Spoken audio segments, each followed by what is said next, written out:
Hello guys, तो स्वागत है एक न्यू वीडियो में। तो गाइस, जब कोई रेसलर WWE जैसी किसी बड़ी कंपनी को छोड़ता है तब ये आम बात है कि वो अपने दूसरे ऑप्शन पर ध्यान दे, जैसे कि किसी दूसरी कंपनी में, जैसे कि AEW और इम्पैक्ट रेसलिंग के लिए रेसलिंग करना, या फिर एक बिल्कुल ही नया काम करना जैसे कि एक्टिंग। लेकिन ऐसा भी अक्सर होता है कि अपने WWE टेन्योर के बाद एक रेसलर पूरी तरह से लाइमलाइट से गायब हो जाता है, जैसे कि जब उनका रेसलिंग कैरियर कहीं खो जाता है या जब वो अपने आम जिंदगी में वापस लौटने की कोशिश करे। तो गाइज, आज की इस वीडियो में WWE के 5 रेसलर के बारे में बात करेंगे जो बिल्कुल गायब ही हो गए। तो गाइज, विदाउट वेस्टिंग टाइम चलो वीडियो स्टार्ट करते हैं। Number 1, spike Dudley. Spike Dudley WWE के रिंग में कदम रखने वाले सबसे अंडररेटेड रेसलर में से एक है। स्पाइक ऑडियंस को बहुत पसंद आते थे, फिर उन्हें चाहे टेबल्स के ऊपर फेंका जा रहा हो या वो डेडली बॉयज के लीडर बनकर एक हील के तौर पर काम करे।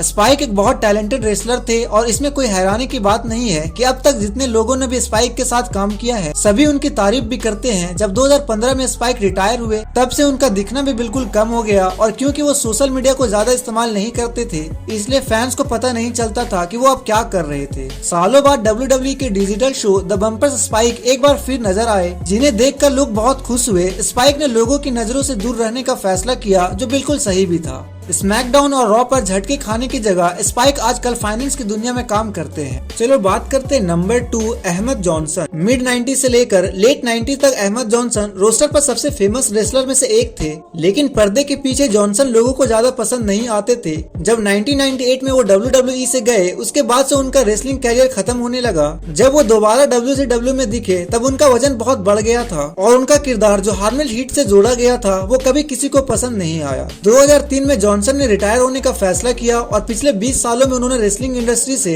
अपने सारे रिश्ते खत्म कर लिए। कभी कभी कुछ शूट इंटरव्यूज के अलावा वो अपनी जिंदगी निजी ही रखते हैं, और रिटायरमेंट के बाद उन्होंने ह्यूस्टन टेक्सास में क्रिमिनोलॉजी का डिग्री के लिए पढ़ाई करी थी। चलो बात करते हैं नंबर 3, इज़ाइकल जैक्सन। एक समय तो ऐसा लगता था जैसे इज़ाइकल जैक्सन WWE के टॉप रेसलर में से गिने जाएंगे। जब कोर नाम का ग्रुप अलग हुआ तब जैक्सन को कंपनी के आने वाले स्टार में से एक की तरह प्रेजेंट किया गया था, और उसके साथ ही वो इंटरकॉन्टिनेंटल टाइटल भी जीते थे। दिक्कत ये थी कि जैक्सन ऑडियंस के साथ नहीं जुड़ पा रहे थे, और WWE टीवी पर जैक्सन को इतनी खास जगह देने के बावजूद भी फैंस को उसमें कोई दिलचस्पी नहीं थी। 2014 में जैक्सन को WWE से निकाल दिया गया, लेकिन वो तुरंत ही गायब नहीं हुए। अपने WWE टेन्योर के बाद जैक्सन ने इम्पैक्ट रेसलिंग और लूचा अंडरग्राउंड के साथ काम किया। इन दोनों कंपनी से उन्होंने कुछ ही समय तक काम किया, और 2015 में ये पता चला कि जैक्सन अब रिटायर हो चुके थे और अब खुद कंपटीशन में जाने की जगह वो रेसलर को ट्रेनिंग देते हैं। अब बात करते हैं नंबर 4, एडम रोज। WWE ने एडम रोज को एक बड़ा स्टार बनाने की बहुत कोशिश करी। रोज को एग्जॉस्टेड एक्सप्रेस का लीडर का किरदार दिया गया था, और हालांकि ये किरदार शुरुआत में काफी इंटरटेनमेंट था, लेकिन 2 से 3 महीने के बाद ये बहुत बोरिंग होने लगा था।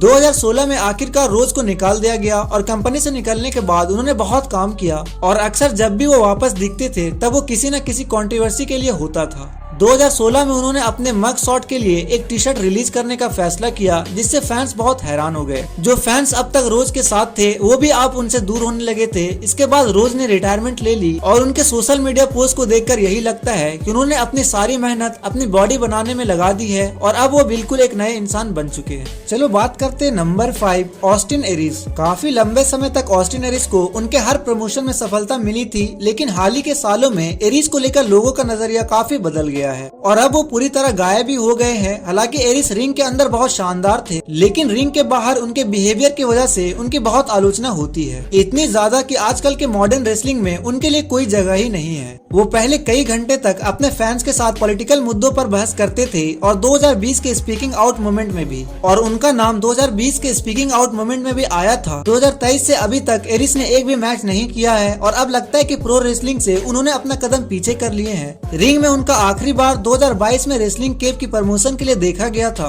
और जब इस शो पर उनके नाम की अनाउंस करी गई तब सोशल मीडिया पर फैंस ने उनको बुक करने के लिए उस प्रमोशन की बहुत आलोचना करी थी।